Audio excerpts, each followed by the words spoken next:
Salut mesdames et messieurs, bienvenue sur DBS Télévision dans les échos du monde. En France, le procès du principal accusé des attentats de janvier 2015 a repris ce mercredi 2 décembre 2020, autrefois suspendu après l'état de santé du principal accusé. En effet, selon le président de la cour d'assises spéciale, Régis Dejorna, la santé du prévenu a été jugée compatible avec sa présence à l'audience. Dans un message transmis par le parquet national antiterroriste, elle a déclaré, je cite, « Même si la situation médicale d'Aly Polat présente encore à ce jour quelques difficultés, son état de santé a été déclaré actuellement compatible avec sa présence aux audiences de la cour d'assises. » Le procès des attentats de janvier 2015 a été suspendu le 31 octobre après la découverte de 3 cas de contamination au coronavirus parmi les accusés, dont M. Polat, présenté comme le bras droit du tueur de l'hyper caché Amédi Koulibaly, est jugé pour complicité de crimes terroristes. Cette suspension a été prolongée à plusieurs reprises en raison des troubles digestifs de cette dernière personne, victime de nausées et de vomissements persistants. Rappelons que ce procès ouvert le 2 septembre devait initialement prendre fin le 10 novembre. À présent, le verdict est attendu le 16 décembre.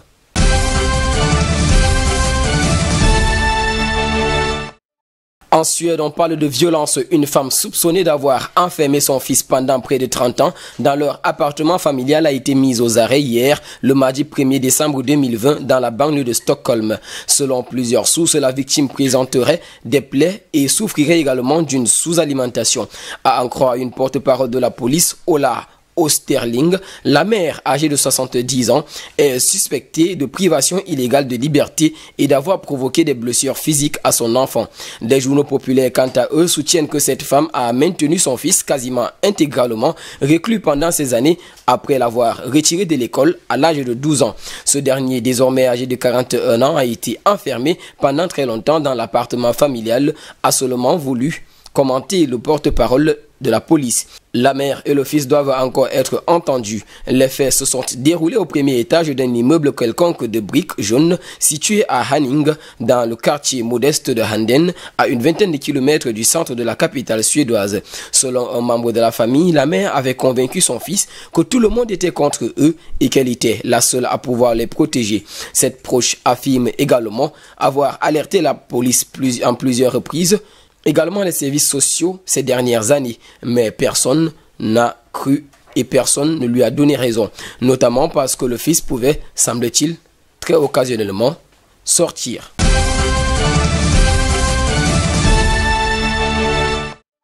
En Allemagne, la psychose des attentats revient à chaque fois qu'un événement violent se produit dans le pays.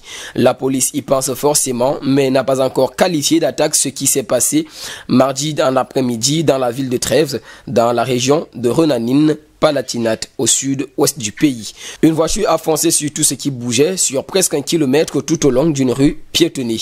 Le bilan fourni par la police et actualisé dans la soirée par le procureur fait état d'au moins 5 morts, dont un bébé, et une douzaine de personnes ont aussi été blessées, dont feraient partie des enfants. La maire Wolfram Leib a indiqué que certains passants ont été heurtés par le véhicule et y sont grièvement touchés.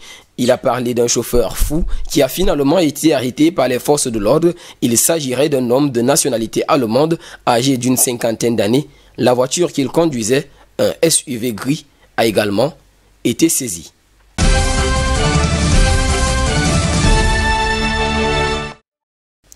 Et puis en Chine, Joshua Wong, l'une des figures les plus connues de la contestation à Hong Kong, et 2 autres célèbres militants ont été condamnés ce mercredi à des peines d'emprisonnement pour avoir organisé une manifestation devant le quartier général de la police de Hong Kong en juin 2019. Wong a écopé de 13 mois et demi de prison, tandis que ses camarades Agnès Chow et Ivan Lam ont été respectivement condamnés à 10 et 7 mois de détention, selon des journalistes de l'AFP.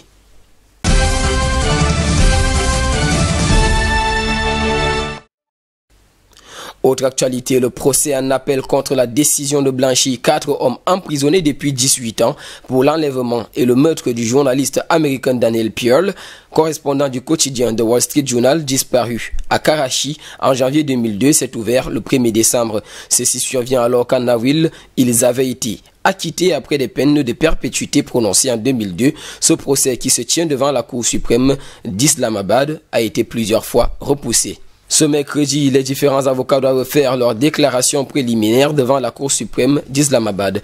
Daniel Pleer est disparu le 23 janvier 2002 alors qu'il enquêtait sur les réseaux islamistes de Karachi après les attentats du 11 septembre 2001. Un mois après sa disparition, ses ravisseurs avaient fait parvenir au consulat des États-Unis une vidéo montrant sa décapitation. Ses proches remettent en cause l'enquête menée par les autorités pakistanaises et une enquête indépendante met en cause un Pakistanais emprisonné dans la prison américaine de Guantanamo à Cuba, Khaled Sheikh Mohammed. Celui qui est le cerveau autoproclamé des attentats du 11 septembre aurait même confessé auprès d'un psychologue avoir décapité Daniel Pleer.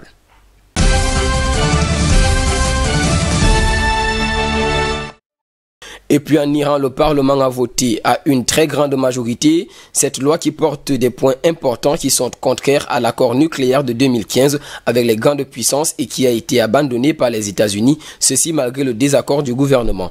Selon la dite loi, le gouvernement doit immédiatement reprendre ses activités pour faire de l'enrichissement d'uranium à 20%. Dans l'accord nucléaire, l'enrichissement est limité à 3,5% jusqu'en 2024.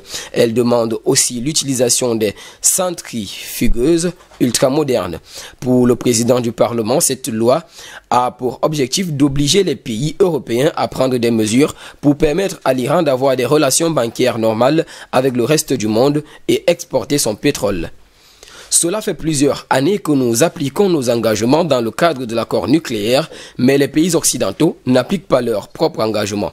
En réalité, le Parlement a mis fin aujourd'hui à ce sens unique, dit-il. Mais Mohamed Bagher Ghalibaf a ajouté que si les Européens prenaient des mesures concrètes pour appliquer leurs engagements, notamment pour neutraliser les sanctions américaines, ou bien si ces sanctions sont suspendues par le nouveau président américain Joe Biden, l'Iran pourrait renoncer à appliquer cette loi. Dans le cas contraire, la loi prévoit aussi de limiter les inspections poussées de l'Agence internationale de l'énergie atomique. Messieurs et dames, c'est sur cette note d'actualité que nous mettrons thème à cette troisième édition de la Semaine des Échos du Monde sur DBS Télévision. Et en compagnie de nos programmes, nous vous souhaitons de passer une agréable soirée.